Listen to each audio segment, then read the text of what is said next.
Assalamualaikum warahmatullahi wabarakatuh. Nama saya Laura Virgi dari kelas 105. Saya akan mempresentasikan tentang penyakit cacar air yang disebabkan oleh virus Varicella zoster. Pembahasan yang pertama yaitu definisi penyakit cacar air. Yang kedua, karakteristik dari virus Varicella zoster. Yang ketiga, struktur dari virus. Yang keempat, penyebabnya.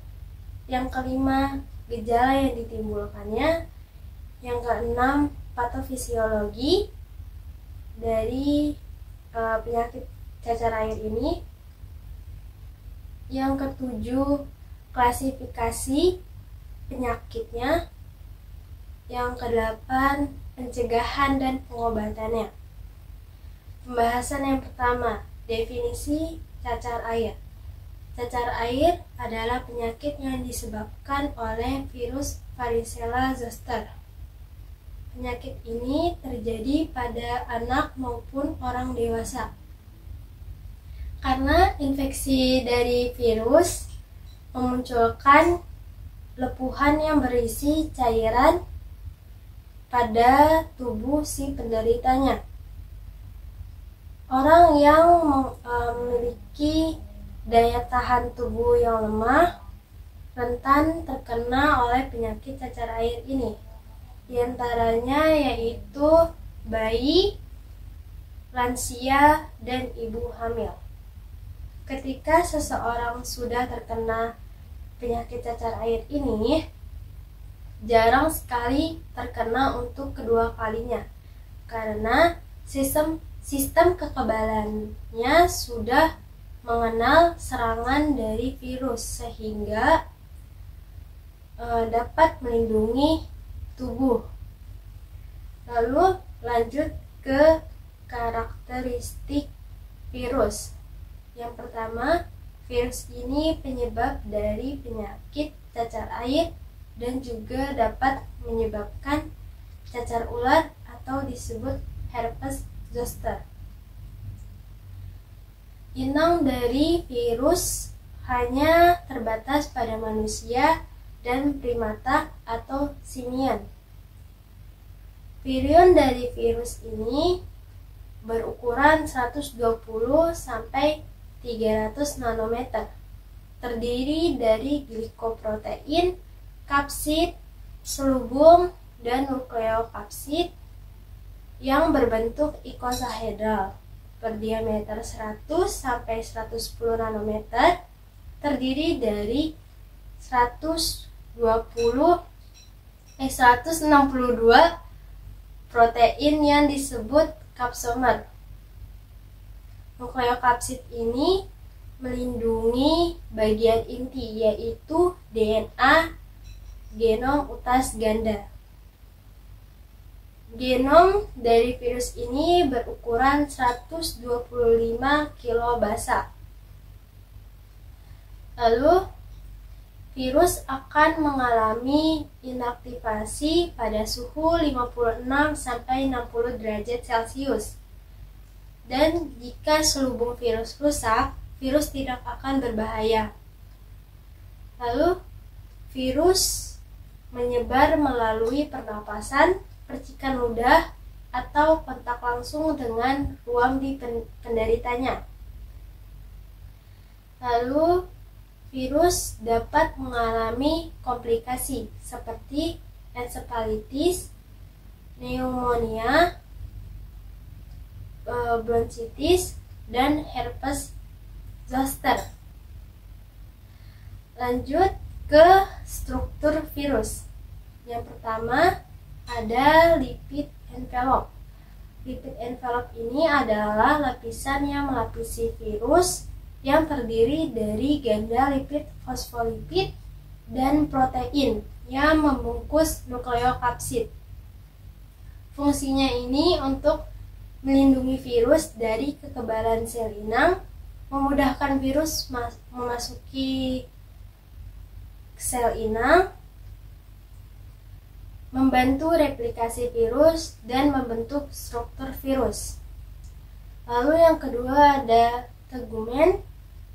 Dia adalah lapisan protein yang terdiri dari berbagai macam protein virus.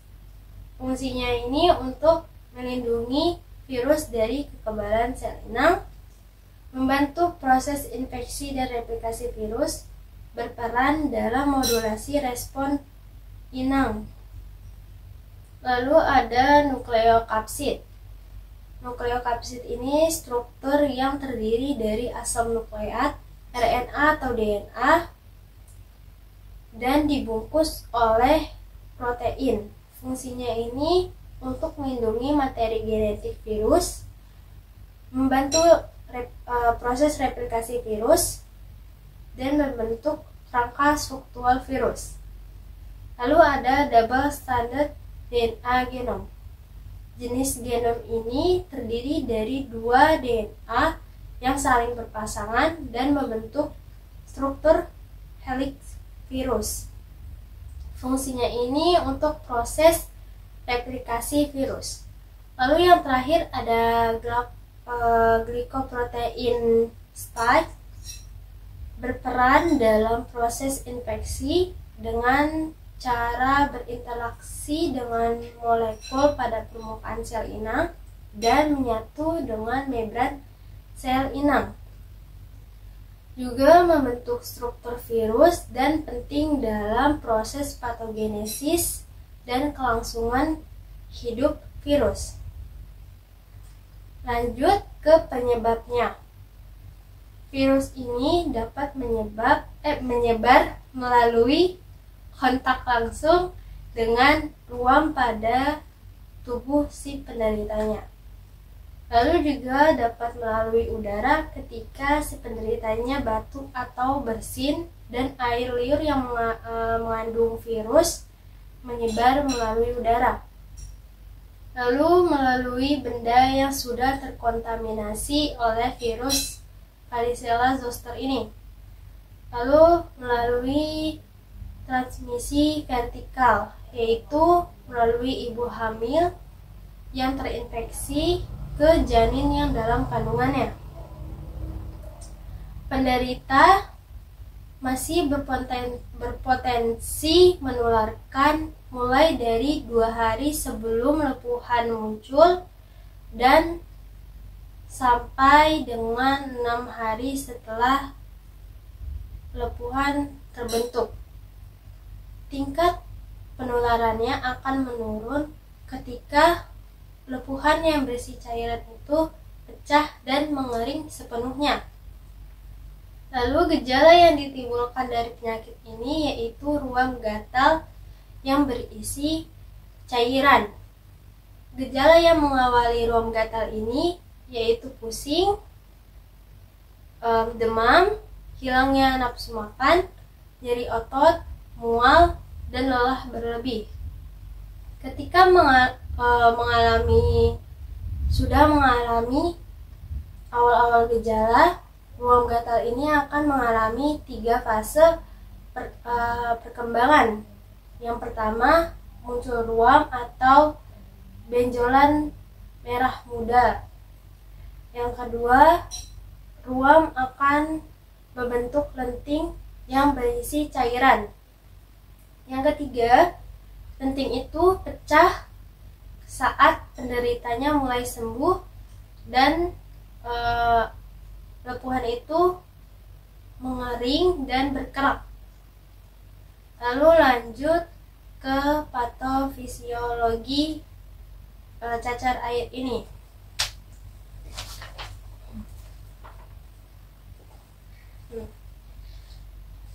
Virus varicella zoster ini dapat menyebar melalui percikan ludah dari penderita, lalu masuk ke paru-paru, atau bisa melalui kontak langsung dengan ruam. Lalu terjadi infeksi, dan jika tubuh yang memiliki kekebalan yang baik, kuman akan berdoman di saraf sensorik. Dorman yaitu virus tertidur. Ketika kekebalan menurun, kuman yang dorman teraktivasi. Kuman yang berdoman menekan akar saraf, menyebabkan penurunan sensori kulit. Ketika terinfeksi akan tersebar melalui kelenjar getah bening. Jika menuju ke otak akan menyebabkan ensefalitis. Jika menuju ke ginjal akan menyebabkan glomerulonefritis, ke jantung karditis, ke hati hepatitis, ke paru-paru pneumonitis. Lalu virus berkembang biak di sel retikuloendotelial, menyebar melalui pembuluh darah, menyebar pesat ke jaringan kulit yang menyebabkan terbentuknya makula atau bintik-bintik merah. Selanjutnya menjadi papula atau benjolan kecil, menjadi vesikel atau gelembung kecil yang berisi cairan jernih, lalu menjadi pustula yang cairannya sudah menjadi keruh, lalu terbentuk lesi yang bermula pada bagian tengah tubuh. Lesi adalah cairan yang pecah yang menyebabkan luka, menyebabkan kerusakan sel. Luka menyebar ke perifer atau pinggir, lalu menuju ekstremitas kaki atau bisa tangan, lalu menuju wajah, mulut, bagian dalam kulit kepala, mata, dan bagian intim. Lalu terjadi krusta mengelupas, meninggalkan bekas hitam. Kembali ke kerusakan sel. Jika ada sel yang rusak, sel akan melepaskan mediator nyeri berupa histamin, bradikinin, prostaglandin, serotonin, ion kalium.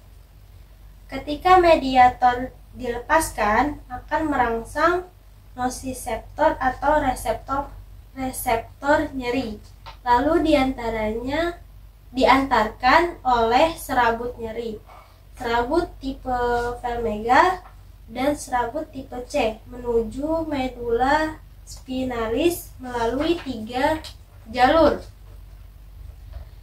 yaitu sistem aktivasi retikular, talamus, sistem aktivasi retikular hipotalamus, dan sistem limbik, area grisea, periaqueduktur, talamus juga, sampai ke otak bagian korteks somotosensorik yang menimbulkan persepsi nyeri. Mediator nyeri juga ketika terjadi penumpukan histamin menyebabkan rasa gatal, menimbulkan respon menggaruk, lalu tumbuh luka, dapat menyebabkan bakteri atau virus lain masuk. Kembali ke menyebar pesat ke jaringan kulit, dapat merangsang akumulasi monosit makrofag, menyebabkan pelepasan pigmen endogen atau sitokin. Salah satunya interleukin 1 dan interleukin 6 yang merangsang saraf vagus. Lalu sinyal rangsangan mencapai sistem saraf pusat, membentuk prostaglandin otak, meningkatkan protekan sevpoin atau meningkatkan panas tubuh. Ketika naik panasnya tubuh, menyebabkan tubuh menjadi menggigil untuk meningkatkan suhu basal yang menyebabkan demam. Suhu basal juga menyebabkan meningkatnya metabolisme cadangan energi semakin menurun, menyebabkan relais kembali ke yang menyebar ke perifer, maka bisa terjadi luka. Terjadi ulkus pada mulut bagian dalam, menyebabkan kehilangan nafsu makan, anoreksia, asupan nutrisi menurun, dan berat badan menjadi menurun. Lalu lanjut ke klasifikasi penyakit yang disebabkan oleh virus varicella zoster ini. Yang pertama ada cacar air. Cacar air ini penyakit endemik yang paling umum. Lalu yang kedua ada cacar ular atau herpes zoster. Penyakit yang terjadi ketika virus yang dorman aktif kembali. Faktornya bisa terjadi karena stres, penuaan, atau daya tahan tubuh menurun. Lalu gejala yang ditimbulkannya yaitu rasa sakit pada bagian satu sisi tubuh dan munculnya ruam pada satu sisi tubuh. Lalu yang terakhir ada pencegahan dan pengobatannya. Yang pertama pencegahannya vaksinasi, kedua hindari kontak langsung dengan penderita, ketiga menjaga kebersihan, contohnya mencuci tangan, keempat tidak menggunakan alat makan yang sama dengan penderita. Kelima, membersihkan perabotan rumah. Lalu pengobatan itu dapat diobati dengan obat demam, obat antihistamin untuk meredakan gatal, lalu obat antivirus.